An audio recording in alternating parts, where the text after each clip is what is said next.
शिवाय। ओम नमः शिवाय। शिव जी, आपके चरणों में प्रणाम करती हूँ, मेरा प्रणाम स्वीकार कीजिए। माता पार्वती जी के चरणों में प्रणाम करती हूँ, माँ मेरा प्रणाम स्वीकार कीजिए। भगवान, मेरे बच्चों का जीवन हमेशा खुशियों से भरा रखना। माँ जल्दी करो, मुझे देर हो रही है। आपका रोज का ही ड्रामा है। अरे मेरी पूजा बस खत्म ही हो गई है। ले आरती ले ले, और ये ले प्रसाद। मम्मी जी, आप इनको प्रसाद लिए बिना ऑफिस नहीं जाने देती हैं। आपकी पूजा के चक्कर में ये रोज आधा घंटा लेट ऑफिस पहुंचते हैं। बॉस ने हमेशा के लिए घर बिठा दिया ना, तो आपके शिव जी आकर हमारा घर नहीं चलाने वाले। भक्ति में बहुत शक्ति है बहू। अरे क्या भक्ति में शक्ति है माँ? ठीक ही तो कह रही है आपकी बहू। पूजा पाठ से अच्छा है सुबह सुबह पार्क जाकर कसरत किया कीजिए, सेहत अच्छी बनी रहेगी। चलो ठीक है, मैं निकलता हूँ, मुझे लेट हो रहा है।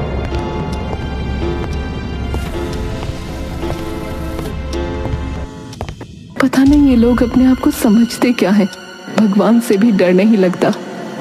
दादी, मेरा प्रसाद कहाँ है? अरे मेरी लाडो रानी, स्कूल के लिए तैयार हो गई तू? ये ले, तेरे लिए मैंने ज्यादा लड्डू बचा के रखा है। तुझ पर भोले बाबा ज्यादा कृपा करेंगे। संतोषी, जिसकी उम्र लगभग 50 के ऊपर हो गई थी, उसने जवानी में ही अपने पति को खो दिया था। अपने बेटे को उसने बहुत कष्टों से पाला था। आज उसका बेटा एक काबिल इंसान था। बेटे सौरभ में संतोषी की जान बसती थी। वो दिन रात भोले बाबा से सिर्फ अपने बेटे की लंबी उम्र की कामना करती थी।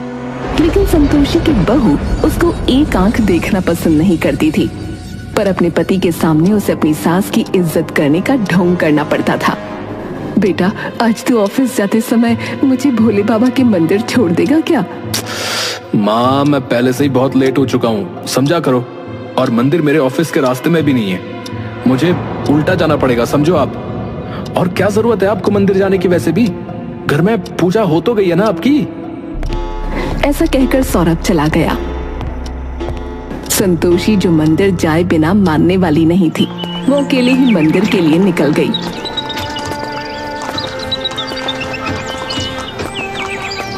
ओह, ये बुढ़ापा, घुटनों के दर्द से चला भी नहीं जा रहा। संतोषी किसी न किसी तरह मंदिर पहुंच जाती है। शाम के 6 बज जाते हैं, लेकिन संतोषी अभी तक घर नहीं लौटी। इनके आने का टाइम हो गया है और ये बुढ़िया अभी तक घर नहीं लौटी है। आ जाने दो, उसकी अच्छे से खबर लूंगी। ये कौन सा टाइम है घर आने का? 50 साल की बुढ़िया हो गई है और बच्चों जैसी हरकतें करती है। घर में रहकर घर का काम करना पड़ता है ना, तो मंदिर जाने का बहाना ढूंढ लिया है। तभी सौरभ आ जाता है। क्या क्या हुआ? होगा क्या, तुम्हारी माँ सुबह के मंदिर गई, अभी लौट रही है। पता भी है मुझे कितनी चिंता हो रही थी। मैं आस पड़ोस में इनकी सहेलियों के घर भी गई थी। क्या है माँ, क्या है बताओ ना। तुम मीनाक्षी को इतना परेशान क्यों करती हो? बोलो।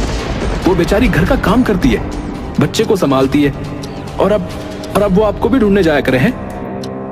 बेटा, मंदिर में भोले बाबा का भजन हो रहा था, इसलिए मुझे समय का पता ही नहीं चला। अरे माँ, तुम्हारी भक्ति के चक्कर में ना हमें बहुत ही तकलीफ होती, बता रहा हूँ। आप अरे घर में बैठकर करो ना भक्ति। आप बूढ़ी हो गई हो, बच्चों जैसी हरकतें करती हो।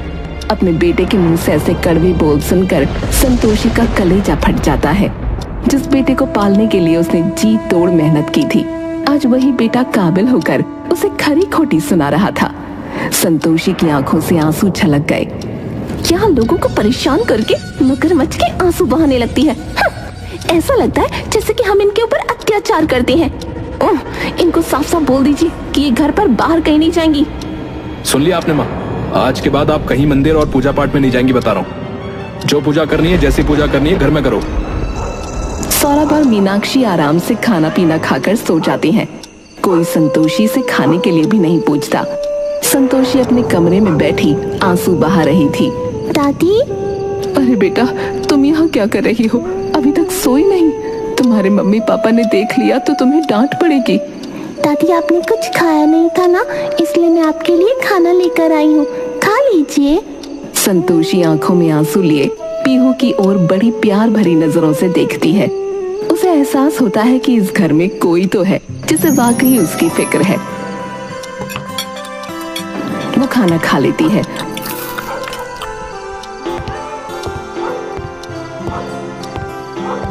और सो जाती है।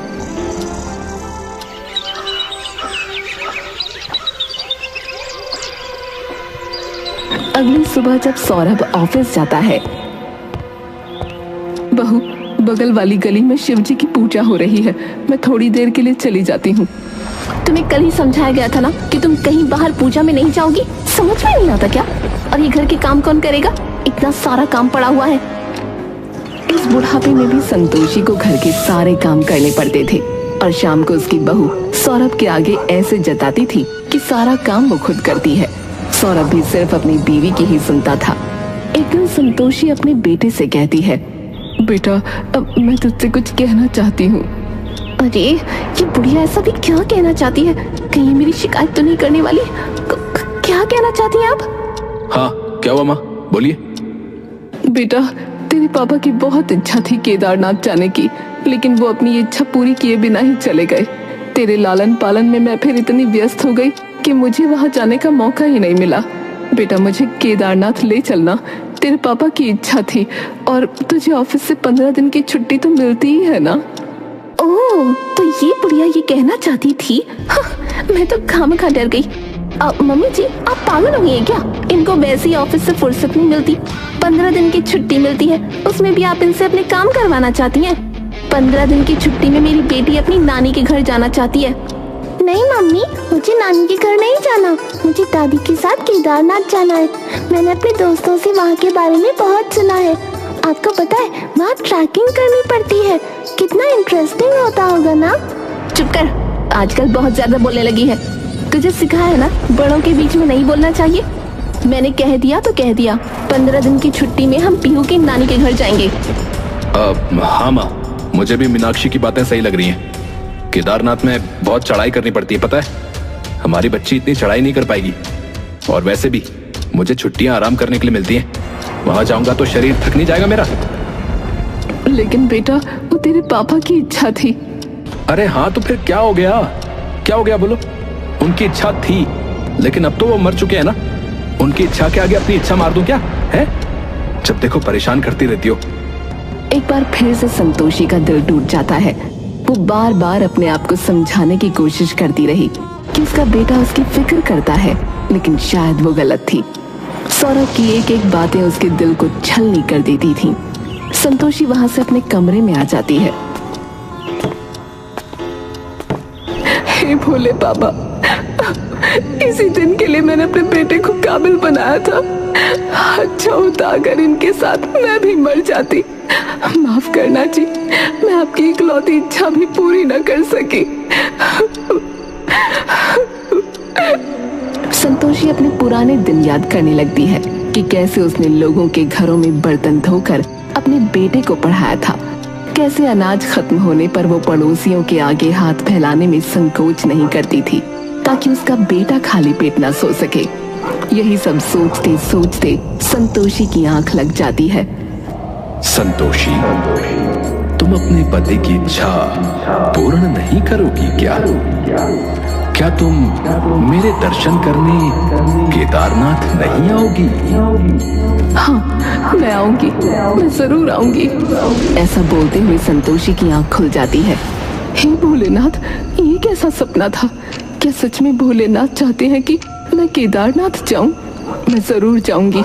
मैं वही औरत हूँ जिसने अकेले अपने बेटे को पाला है, फिर मैं अकेले केदारनाथ क्यों नहीं जा सकती? मैं जरूर जाऊंगी। उसी रात संतोषी अपना बैग पैक कर लेती है।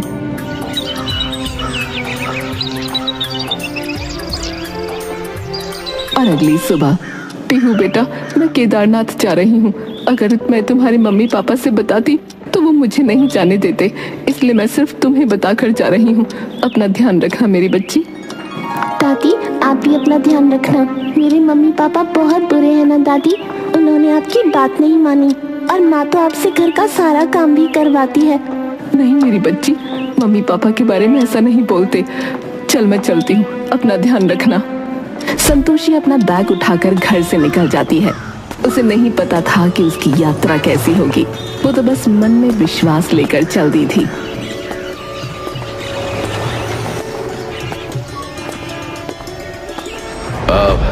मीनाक्षी, मीनाक्षी, अरे माँ कहीं दिखाई नहीं दे रही है।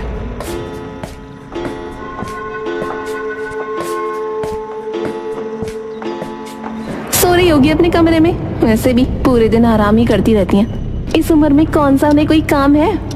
हाँ सही कहा, छोड़ो मैं चलता हूँ। सौरभ के जाने के बाद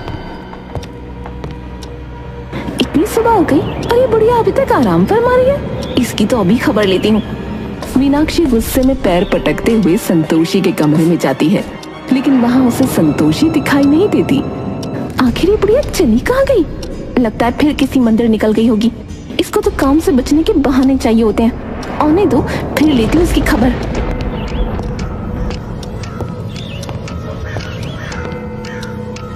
कोई फायदा नहीं मम्मी, दादी को जहाँ जाना था वो चली गई। अब आप कुछ नहीं कर सकती। मैं भी स्कूल जा रही हूँ, बाय।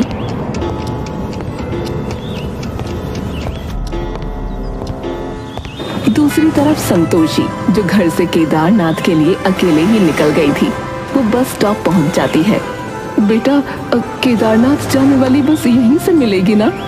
हाँ हाँ माँ, मिलती तो यहीं से है, लेकिन अभी 10 मिनट पहले वो बस तो निकल गई। अगली बस जो है वो रात को 10 बजे निकलेगी अब। लेकिन क्या आप अकेले जाने वाली है माँ? वो भी इस उम्र में? केदारनाथ की चढ़ाई बहुत कठिन है अम्मा जी। देखो मैं तो कंडक्टर हूँ, सही बताऊंगा आपको। आप यहाँ से ना घर वापस चले जाओ, आप नहीं जा पाओगे। क्या कहा तुमने? अगली बस रात को 10 बजे खुलेगी? क्या इतनी देर मुझे यही इंतजार करना होगा? संतोषी अपना बैग लेकर फुटपाथ पर ही बैठ जाती है। संतोषी को बैठे बैठे 2 घंटे हो जाते हैं। बहुत प्यास लग रही है, देखती हूँ कहीं आसपास पानी मिल जाए तो। संतोषी पानी के लिए जैसे ही जाती है, उसका बैग चोरी हो जाता है, जिसमें पैसे भी थे। जब वो वापस आती है तो वो अपना बैग वहां नहीं देखकर रोने लगती है। हे भोलेनाथ, ये कैसी परीक्षा ले रहे हैं? मेरा सामान चोरी हो गया, मेरे सारे पैसे भी उसी में थे। अब मैं बस का किराया कैसे दूंगी? सुनिए भाई साहब, मेरे काले रंग का यहाँ एक बैग था, आपने देखा क्या? अरे नहीं नहीं अम्मा, मैंने तो नहीं देखा। आपको अपना बैग छोड़कर जाना नहीं चाहिए था। आप जानती नहीं है ऐसी जगह पर चोरी कितनी होती है। बेटा, मेरे बैग में ही पैसे थे, अब मैं बस का किराया कैसे दूंगी? अब मैं केदारनाथ कैसे जाऊंगी? संतोषी एक जगह बैठकर बहुत रोने लगती है। उसे देखने के लिए लोगों की भीड़ लग जाती है, लेकिन कोई भी उसकी मदद करने के लिए आगे नहीं आता। तभी एक आदमी संतोषी के करीब आता है। क्या हुआ अम्मा? कोई बात नहीं अम्मा, अगर आपका बैग चोरी हो भी गया तो कोई बात नहीं, आप घबराइए मत। आपको पता है, मैं भी केदारनाथ ही जा रहा हूँ। दरअसल मेरा घर वहीं है, मैं पहाड़ी हूँ। चलिए मैं आपको छोड़ दूंगा वहीं। संतोषी को वो आदमी अपनी एयर कंडीशनर वाली कार में बिठाता है। वो खुद ड्राइव करके केदारनाथ तक जाता है।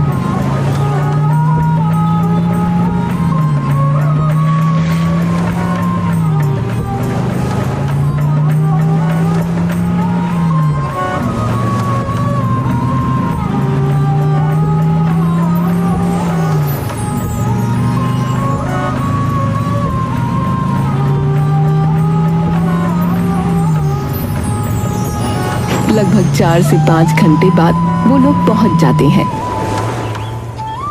तुम्हारा लाख लाख शुक्र है बेटे, भोले बाबा तुम्हारी हमेशा रक्षा करेंगे। वो आदमी मुस्कुराता है और वहां से चला जाता है।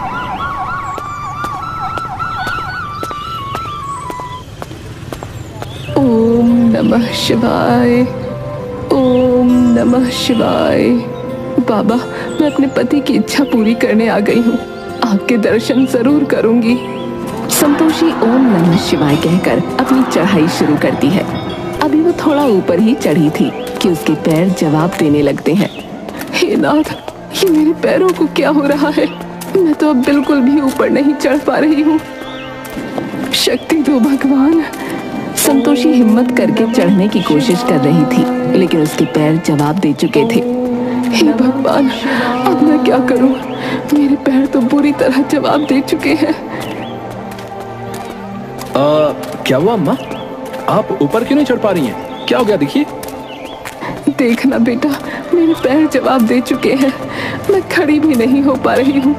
ओहो, लाइए अम्मा, मैं आपके पैरों की मालिश कर देता हूँ, आप ठीक हो जाएंगी। आप मेरी माँ जैसी हैं। नहीं बेटा, तुम तो मुझे जानते भी नहीं हो। अरे तो क्या हो गया अम्मा? बुजुर्गों की सेवा करना अच्छी बात होती है। माँ कहती है पुण्य मिलता है। वो लड़का संतोषी के पैर जैसे ही छूता है, संतोषी के पैर बिल्कुल ठीक हो जाते हैं। पूरे 4 घंटे हो गए थे। चढ़ाई के दौरान संतोषी को काफी भूख लग गई थी, लेकिन क्योंकि उसका बैग चोरी हो गया था, इसलिए वो वहाँ कुछ खरीद कर खा नहीं सकती थी। बेचारी भूखी प्यासी थकी हारी एक कोने में बैठ जाती है। तभी उसके सामने कोई खाना रख कर चला जाता है।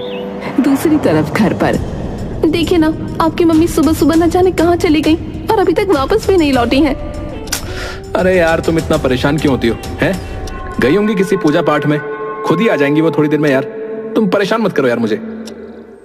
नहीं पापा, दादी नहीं आएंगी, दादी केदारनाथ गई है। हैं? क्या कहा?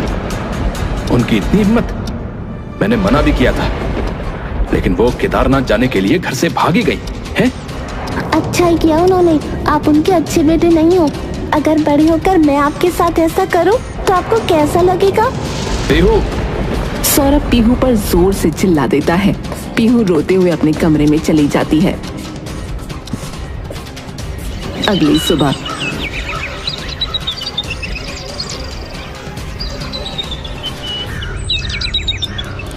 पीहू ने नाश्ता किया या नहीं? आपने उसको इतनी जोर से डांट दिया था, वो अभी तक अपने कमरे में उदास बैठी है। मैं तो कहती हूँ आज उसको कहीं बाहर लेकर चलते हैं, उसका दिल खुश हो जाएगा। मीनाक्षी, सौरभ और पीहू तीनों आज कहीं बाहर खाने जाते हैं, जहाँ से वापस लौटते समय उनकी कार का एक्सीडेंट हो जाता है। पीहू और मीनाक्षी को तो ज्यादा चोट नहीं आती, लेकिन फ्रंट सीट पर बैठे होने के कारण सौरभ के सर पर चोट लग जाती है। डॉक्टर साहब, मेरे पति कैसे हैं? उनको कुछ हुआ तो नहीं ना? देखिए, हमने आपके पति को बचा तो लिया है, परंतु ब्रेन डैमेज होने की वजह से उनकी बॉडी जो है वो पैरालाइज हो गई है। क्या? ऐसा नहीं हो सकता, ऐसा नहीं हो सकता डॉक्टर साहब, मेरे पति को ठीक कर दीजिए। आप जितना कहेंगे मैं उतना पैसा दूंगी आपको। मेरे पति को ठीक कर दीजिए। देखिए, संभालिए अपने आप को। अब तो सिर्फ भगवान ही इनकी रक्षा कर सकते हैं, तो आप प्रार्थना कीजिए। दूसरी तरफ संतोषी आधी चढ़ाई चढ़ चुकी थी। कहीं न कहीं से उसे मदद मिल ही जा रही थी, मानो जैसे खुद भोले बाबा उसकी मदद कर रहे थे। इस तरह आखिरकार वो मंदिर तक पहुंच ही जाती है। मैं पहुंच गई, मैं मंदिर तक पहुंच गई। हे भोले बाबा, देखिए मैं आपके चरणों में हूँ, मुझ पर कृपा बनाए रखिए भोले बाबा। ओम नमः शिवाय, ओम नमः शिवाय। 50 साल की संतोषी ने आखिरकार केदारनाथ की चढ़ाई पूरी कर ही ली थी। भोले बाबा के दर्शन करके प्रसाद को अपने आंचल में बांधकर वो बहुत खुश होती है। यहाँ तक आने का सफर बहुत मुश्किल था, लेकिन जब तक भोले बाबा मेरे साथ हैं, मेरे साथ कोई मुश्किल नहीं है। हे भोले बाबा, मेरे बच्चों की भी रक्षा करना। संतोषी के इतना कहने पर उधर उसके बेटे की उंगलियां सीधी हो रही थीं। मम्मी देखो, पापा की उंगलियां। हे भगवान, तेरी कृपा रहेगी तो मेरे पति जरूर ठीक हो जाएंगे। मेरा दिल कहता है कि एक दिन ये फिर से चलने लगेंगे। उधर संतोषी दर्शन करके बहुत खुश थी। वो वहाँ का जल और प्रसाद लेकर नीचे उतर जाती है।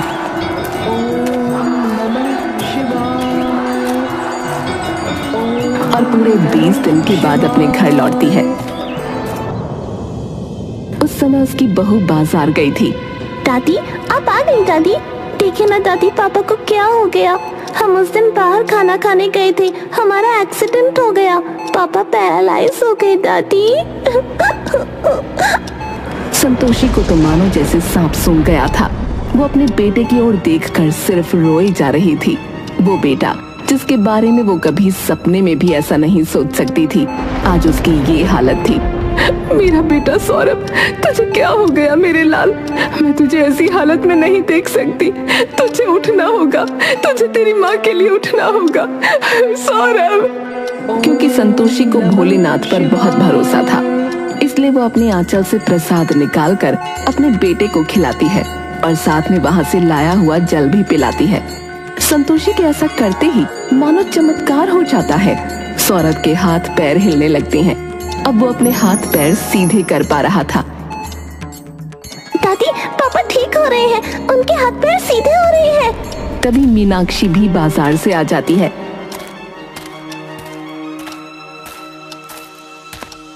मम्मी देखो, पापा ठीक हो रहे हैं, पापा के हाथ पैर सीधे हो रहे हैं। मम्मी, आपको पता है दादी केदारनाथ से जो प्रसाद लाई थी वही खाकर पापा ठीक हो रहे हैं।